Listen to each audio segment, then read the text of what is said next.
صبح کا وقت تھا اور نسیم کے جھونکے چل رہے تھے۔ مرغان سحر نے اپنے اپنے نشیمنوں سے نکل نکل کے حسین کو خواب بے ہوش سے جگایا۔ خمار کی سی کروٹیں بدل کے آنکھیں ملتا ہوا اٹھا اور چاروں طرف دیکھا۔ زمورت کا کہیں پتہ نہ تھا۔ جب معشوقہ دلربا کی پیاری پیاری محبت بری صورت کسی طرف نظر نہ آئی تو کلیجہ دھک سے ہو گیا۔ ناتوانی اور سر پھرنے کی وجہ سے کئی دفعہ گرا۔ آس پاس ہر جگہ دیکھا، زمورت کا کہیں نام و نشان نہ تھا۔ آخر ہر طرف سے مایوس ہو کر تھک کے موسیٰ کی قبر کے پاس آ کے بیٹھ گیا اور نہائی تھی حسرت و غم کے عالم میں آنسو بہا بہا کے کہنے لگا، پیاری زمورت تو کہاں گئی؟ آہ آسمان و زمیں کھا گئے یا یہاں کی پریاں تجھے بھی اپنے ساتھ لے گئیں۔ اتفاقاً موسیٰ کی قبر پر نظر جا پڑی اور یہ دیکھ کر تعجب ہوا کہ قبر کچھ بدلی ہوئی سی ہے۔ دو ایک پتھر زیادہ ہیں جو کل شام تک نہیں تھے۔ حیرت کم نہیں ہوئی کہ اس چٹان پر نظر گئی جس پر موسیٰ کا نام کندہ تھا، اور اس کے کتبے میں کچھ تغیر دیکھ کے غور سے پڑھنے لگا۔ کسی قدر بلند آواز میں اس کی زبان سے نکلا، موسیٰ اور زمورت۔ اس کے ساتھ ہی چیخ مار کے وہ پھر سے بے ہوش ہو گیا۔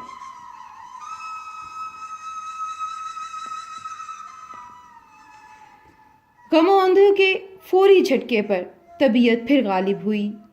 ہوش آیا اور دل میں کہا، افسوس وہی ہوا جو زمورت کہتی تھی، وہ مر گئی اور میں زندہ ہوں۔ پریاں پری ظالم ہیں، اسے مار ڈالا اور مجھے نیم جاں چھوڑ گئیں۔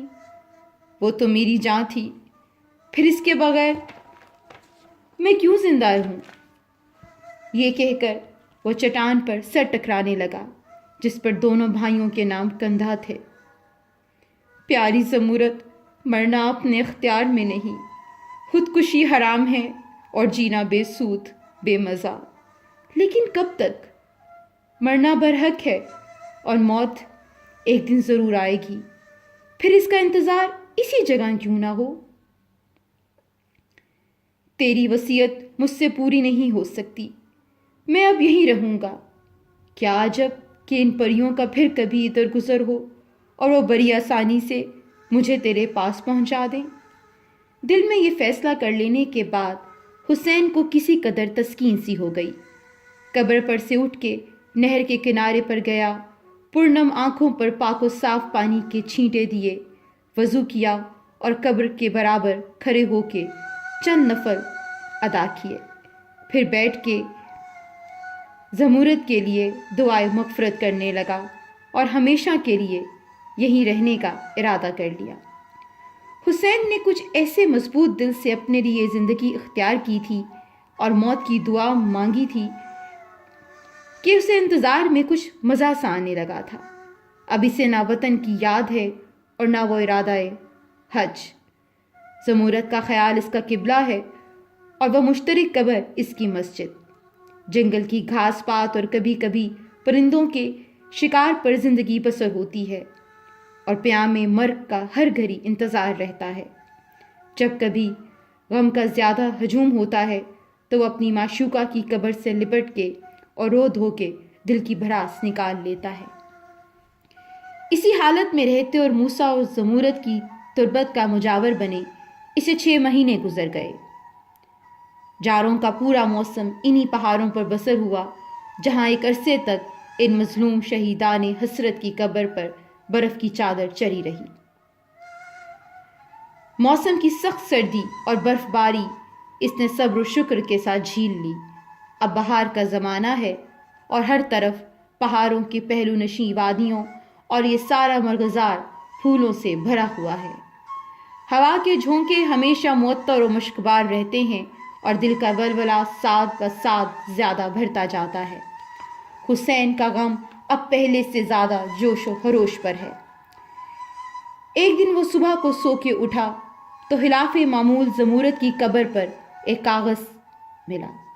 حیرت و شوق سے دوڑ کر اسے اٹھا لیا اور پڑھا تو چند لمحے تک نقش حیرت بنا رہا۔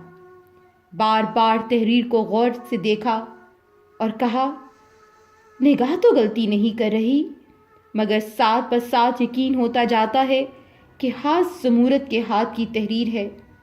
اس خط کی عبارت یہ تھی: حسین، میں اس عالم میں نہایت ہی خوش ہوں۔ یہاں کی مسرتیں تیرے وہم و قیاس سے بالا ہیں۔ اسی باغ فردوس میں ہوں جس کا قرآن اور تمام کتب سماوی میں ہر مسلمان اور خدا شناس سے وعدہ کیا گیا ہے۔ یہ سب لذتیں مجھے خدا کی مہربانی سے حاصل ہیں۔ زہرا و مشتری جن کے حسن کی شعائیں تجھے دور سے نظر آتی ہیں، میری انیس و جلیس ہیں۔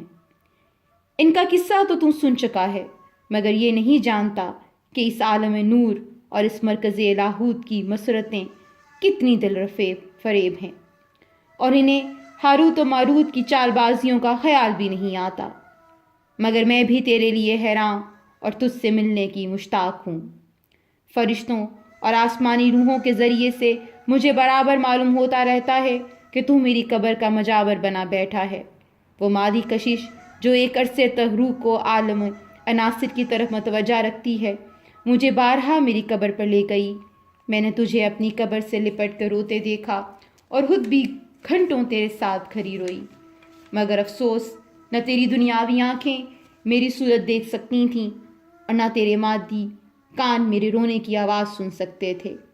تو ناحق موت کا منتظر ہے، ابھی تجھے بہت دنوں دنیا میں رہنا ہے۔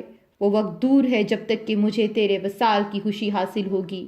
وہ باغ جہاں تو ہے وہ پریوں کا نشیمن ہے، مگر وہ تیرے سبب وہاں نہیں آ سکتی، اور چونکہ ابھی تیرے مرنے کا وقت نہیں آیا لہٰذا تجھے قتل بھی نہیں کر سکتی۔ یہ اسباب ہیں جن کی وجہ سے وہ کسی طرح اپنی تفریقہ کو تجھ سے حالی نہیں کرا سکتی۔ مجبوراً خود انہی کو اپنا نشیمن چھوڑ دینا پڑا۔ افسوس تو نے میری وصیت پر عمل نہ کیا۔ بدنام کرنے والے اور میرے نام پہ تہمت لگانے والے مجھے اسی طرح سے ذلیل کر رہے ہیں۔ ان کے طعنے مجھے ستاتے ہیں۔ اسی وجہ سے میں تجھے پھر اپنی وصیت یاد دلاتی ہوں اور نہایت ہی آرزو کے ساتھ کہتی ہوں کہ جا اور میری وصیت پوری کر۔ تجھ سے دور اور تیری دل دادا زمورت۔